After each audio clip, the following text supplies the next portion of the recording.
ഉമ്മൻചാണ്ടി മുഖ്യമന്ത്രിയായിരിക്കുമ്പോഴുള്ള നിയമസഭാ സമ്മേളനം. നിയമസഭയിൽ മുഖ്യമന്ത്രിയുടെ ഓഫീസ് സമ്മേളന ഹാളിനടുത്താണ്. ക്യാൻറ്റീൻ അല്പം ദൂരെയും.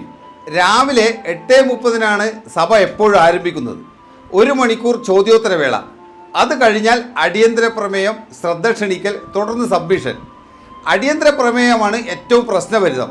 സഭ നിർത്തിവെച്ച് അടിയന്തരമായി ചർച്ച ചെയ്യേണ്ട വിഷയമാണ് അടിയന്തര പ്രമേയമായി അവതരിപ്പിക്കുക. പ്രതിപക്ഷമാണ് സാധാരണഗതിയിൽ അടിയന്തര പ്രമേയം അവതരിപ്പിക്കുന്നത്. അതുകൊണ്ട് തന്നെ സ്പീക്കർ അനുമതി നൽകാറില്ല. ഇറങ്ങിപ്പോയാൽ പിന്നെ അംഗങ്ങൾ തിരിച്ചു വരാറില്ലെന്നാണ് പൊതുവേ ഉള്ള ധാരണ. എന്നാൽ അത് തെറ്റാണ്. അംഗങ്ങൾ തിരിച്ചു വരികയും ചർച്ചയിൽ പങ്കെടുക്കുകയും ചെയ്യും. ചർച്ച പലപ്പോഴും സുദീർഘവും വിരസവും രാഷ്ട്രീയ പ്രേരിതവുമായതിനാൽ സഭയിൽ അംഗങ്ങൾ കുറവായിരിക്കും. മിക്കവാറും പേർ ക്യാൻറ്റീനിലോ ലൈബ്രറിയിലോ ഒക്കെയാണ് അപ്പോൾ സമയം ചെലവഴിക്കുന്നത്. മുഖ്യമന്ത്രി, പ്രതിപക്ഷ നേതാവ്, മന്ത്രിമാർ എന്നിവർക്ക് നിയമസഭയിൽ റിട്ടയറിംഗ് മുറികളുണ്ട്.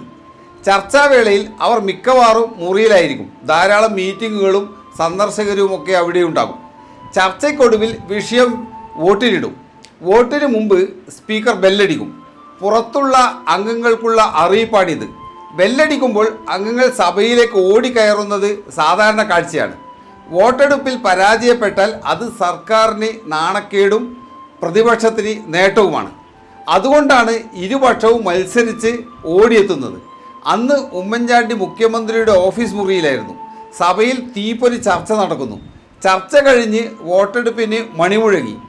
അത് കേട്ട ഉടനെ ക്യാൻറ്റീനിലെ MLA-മാരും മുറിയിലിരുന്ന മന്ത്രിമാരും ഹാളിലേക്ക് ഓടി. നിയമസഭാ സമ്മേളന കാര്യങ്ങളിൽ കണിശതയുള്ള ഉമ്മൻചാണ്ടിയും സഭയിലേക്ക് കൂടി.